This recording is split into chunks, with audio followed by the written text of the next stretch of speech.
right, guys, what's going on? Welcome in. So obviously the Jets lost yesterday, 30-10.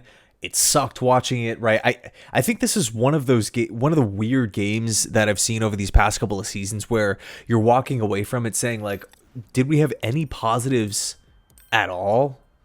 Offensively, defensively, special team. Like you're looking and it's just like there's really nothing to write home about, which is honestly quite concerning. But, of course, on the other hand, it's week 2. There's going to be speed bumps along the way. The Jets are, the over-under 5.5 wins. We all know. And there's a reason also, too, that Josh Allen won the MVP, and they've dominated the AFC East for 5 straight seasons, winning the division for 5 straight years. And, by the way, probably going to win the division again this year. So, you never want to overreact to a game so early on into the season, and especially too with the Jets. It's like we're not projected to make a deep playoff run. We're not projected to win a Super Bowl this season here or anything like that. It's still kind of like lay the groundwork with this new regime, this new era, because the culture, everything was just so bad when Muji came in. It's going to take some time here. We can't just have these instant results. But again, in yesterday's game, like as a fan, you're watching that saying, come on, man, like we got to be able to do something, right? Run the ball, throw the ball, stop the run, stop the pass, maybe electrifying special teams moment or something, adjustments, game planning, play call. Is there anything to really talk about positively? No, I'm going to say no. And again, it sucks, but one of the biggest storylines, unfortunately, is Justin Fields, right? Justin Fields struggled. He did not look good. And we're now on the opposite side of the pendulum swing here. It just keeps going back and forth with the Jets quarterback position and, maybe opinions, right, by national sports media and things like that, where it's just this hot, cold, so polarizing. Every week, someone's got to either be amazing or they got to be out of the league. You got to sign this guy. I mean, Fields was absolutely shredded for months on end. He has one really, really impressive game against the Steelers, and then the comments are, he's our franchise quarterback. We don't need to do any sort of quarterback scouting in the draft. There was the one comment about, like Justin Fields is going to be here for the next 10 years if he continues to look like that. And it's just like it's one game, let's take the W, let's put it behind us, and let's keep on growing, let's keep on moving forward. Understanding it's not going to be a perfect season, understanding he's not going to put out performances like that. But we get to this Sunday, he rolls out an absolute dud. To be fair, so did everyone else, but still, it's like you're looking at those quarterback numbers, just it's unacceptable. That cannot continue. But now, again, the pendulum has swung, and it's, the Jets are going to have the first overall pick, and Fields is horrible. He needs to be, he can no longer be the starter. And so, really my takeaway from that game, obviously, like as a fan, you're wanting to see more of what happened in week 1, but it simply didn't happen. And I think really there's a couple reasons why. Number one, the Jets were down so early in the game, they couldn't really do what they wanted to do. My guess is that Tanner Engstrand tried and had to adjust on the fly based off of the situation, right? Being down 10-0, then 13-0, and then 20-0. He didn't really have the luxury of playing this mental chess match with Bobby Babbage, right? The Bills DC, because we get the ball, we go 3 and out. One inaccurate throw over the middle of the field, Buffalo ball. Okay, whatever. It is what it is. Quarterbacks miss throws. Teams go 3 and out. But then Buffalo, right down the field, touchdown. It was a breeze, no problem at all. It was a 12-play, 70-yard plus drive. Just, an absolute gut-wrenching drive that was continued by a Michael Clemens 3rd and 18 late hit. We've seen this before. But anyway, of course, the Buffalo Bills score. Jets get the ball back. And credit Joey Bosa. He comes around and makes this great play, jarring the ball loose. Justin Fields as a runner. Fields didn't see him coming because Bosa was behind him. He actually had a similar play against the Ravens, poking the ball out against Derrick Henry, just kind of quickly swatting his hand in there to make, to jar the ball loose, right? 2 forced fumbles in the first 2 weeks is crazy sort of production. But in any case, Fields fumbles, Bills fall on it, 3 more points. And so the Jets get the ball back down 10-0. This drive was one of those money drives. You need to be able to respond. You got to respond in this situation because you don't want to give the ball back to, again, the reigning MVP here in Josh Allen going up against a defense that's clearly struggling. It struggled in week one. It was struggling up to that point. You need points there. At the very least, you need to eat a lot of clock. And the Jets didn't do anything. But they started pretty good, right? And I was thinking, like, okay, it'd be really nice to respond here.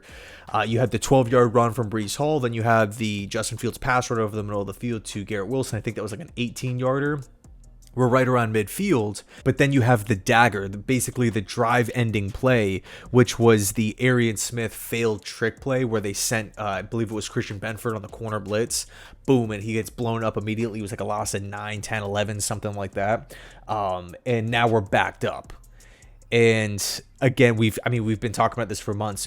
With this offensive structure, you cannot be in these, second and 20s, these third and 15s. It's just not really where you want to be as an offense. They're simply not built for it. They don't have the talent to do that at the wide receiver position. And so it kind of feels like, okay, blink of an eye, you had a couple positive plays. Maybe we can get in for 7, but we're probably going to get in for 3 at least.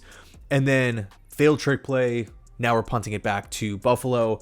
And what do? They go right back down the field and get more points. They get more points. And at that point, it just kind of felt like the floodgates were opening.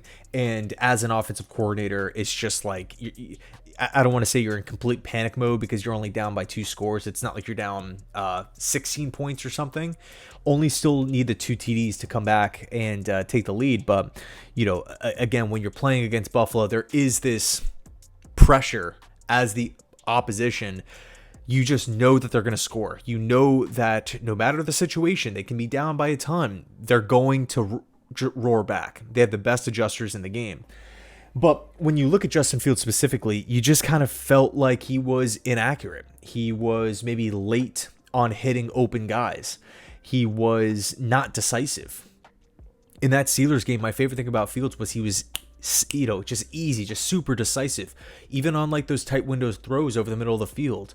Right, Tyler Johnson made a play, Jeremy Ruckert made a play. Like he looked sharp in that week 1 game, and against Buffalo, the worst defense. Right, he just looked shell shocked. He looked a little hesitant on throws, and then when he did make throws, they were either flat out drops or inaccurate passes.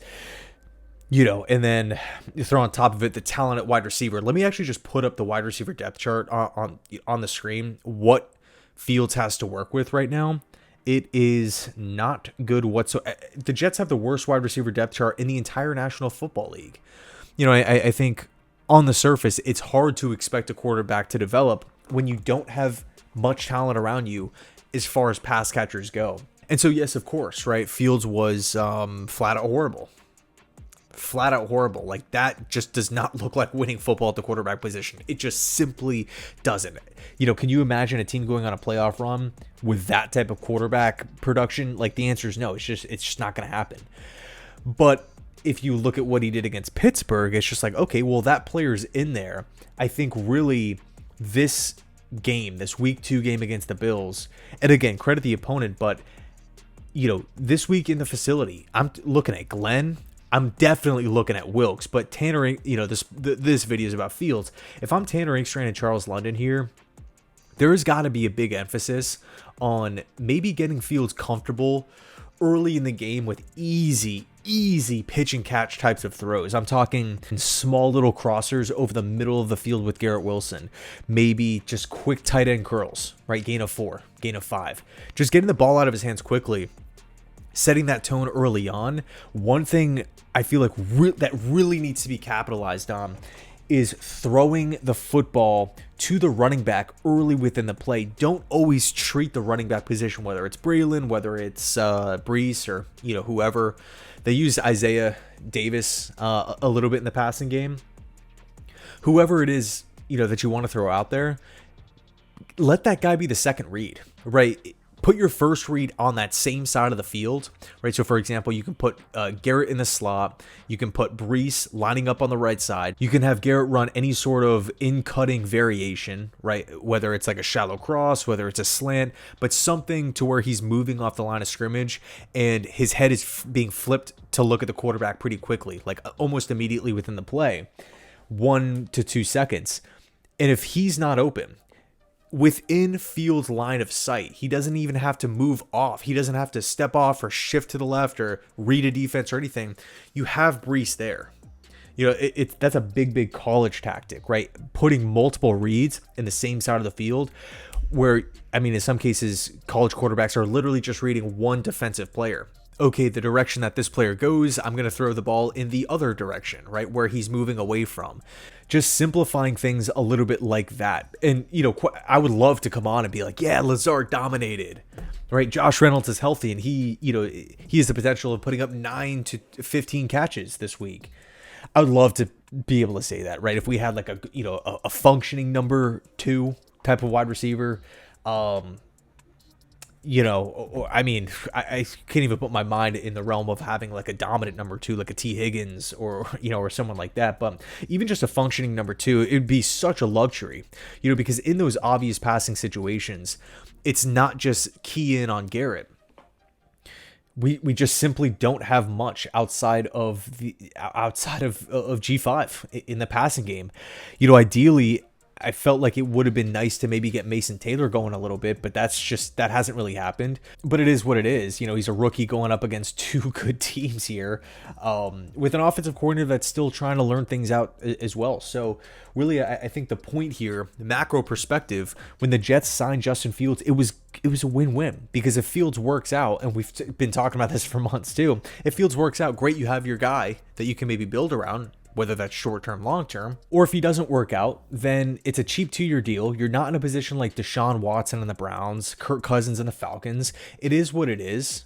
He's on a relatively cheap contract, and you can go out and snag a quarterback in the first round, because chances are if Fields is that awful, the Jets are probably going to have a top 10 draft selection. So, it's really a win-win here. You're not on this, you don't have to be worrying about the Justin Fields, the quarterback situation for 4 or 5 years, paying him over $100 million in guaranteed money, trying to figure it out. Teams take it off. No, it's a win-win for the Jets. They took a chance on it. And who knows how this whole thing will play out? Could he be the guy? Maybe. Could he not be the guy? Maybe. And as the season goes on here, we're going to be getting more and more data on how Justin Fields is performing, how he's growing or not growing at the quarterback position. So I think in the end, if the Jets can just keep games close, and a big part of that is playing competitive defense. The Jets couldn't stop the run whatsoever against Buffalo. Look at Josh Allen's numbers. They're like pedestrian. But why are they pedestrian? Because they were so damn dominant on the ground. It's so frustrating. Like, they can't stop anything through the air. They can't stop anything on the ground. They're giving up these stupid penalties, these back-breaking penalties in big critical moments on third downs and whatnot. Even in like these 3rd and long situations, they're allowing Buffalo and even Pittsburgh in certain situations to be able to convert. I don't really like what I'm seeing from this 3rd down defense. And of course, you still have your question marks, right? Defensive end depth, strong safety, Tony Adams, not good. Michael Carter up to this point has not looked good. Sauce Gardner looked good in week 1. Definitely had a drop off in week 2. So the defense has actually got to be an asset to the team and not a detriment. But again, I think the point is, if the score can be relatively close, Jets up by a possession, or the other team, let's just call it the Bucks are up by a possession, it's cool if we can live in that range, or at the worst being down 10. But when it starts getting to be 13-0, 20-0, that is just a different story. Quite frankly, not a lot of teams can come back from, big deficits like that. Some teams start fast and then fall off. Look at the Chicago Bears, right? They look really, really good to start games, and then they just tail off and look horrible as the game goes on. And granted, we have to take all this with a grain of salt. This could be an anomaly, right? We're only 2 games in. But of course, we have to call it like we see it. We have to be honest with what we're seeing. And up through 2 weeks, we've had a really impressive Fields performance. We've had a horrible performance from Fields. And then in both games, the defense has just been a non-factor. It has been hurting the team, not helping the team. And that is a problem. It is a problem when you want to run the football. It's not a problem when your offense is capable of putting up 35 points a game and you have a top 5 quarterback. Chiefs defense, isn't good, or Ravens defense isn't good, or the Bills defense isn't good. It's fine. They can just go down the field and score. They have these elite end top 5 quarterbacks. But when you're outside of that, like top 8, as far as these quarterbacks go, you don't have the luxury of just like guaranteeing 30 plus points every week. I wish it was different, but it is what it is. That's the NFL that we're living in. And so for this week against the Bucks, assuming that Fields is healthy, and by the way, Bucks will be playing on a short week. They have their game tonight against Houston. It should be an interesting matchup, and I'll be at that Bucks game too, by the way. But in any case, really, I think the game plan for Fields, of course, the focus has got to be keep this thing short, eat the clock, run the ball. I'm not saying change the identity, but in that first drive, maybe second drive, let's focus in on getting the ball out of Fields' hands quickly. Again, not saying every play or anything or change what you want to do with the running game. Of course, set the tone with the running game, because Brees looks great. Brees looks really, really good. And I feel like our run blocking, like it's there. So stick to that. But in those throwing situations, let's get the ball out of Fields' hands quickly. And of course, the counter to that, right, is if Fields is having to make quick, like snap of the finger decisions and the ball is coming out, you're essentially eliminating his ability to extend. And that's really where a lot of magic with Justin Fields comes from, is his ability to extend.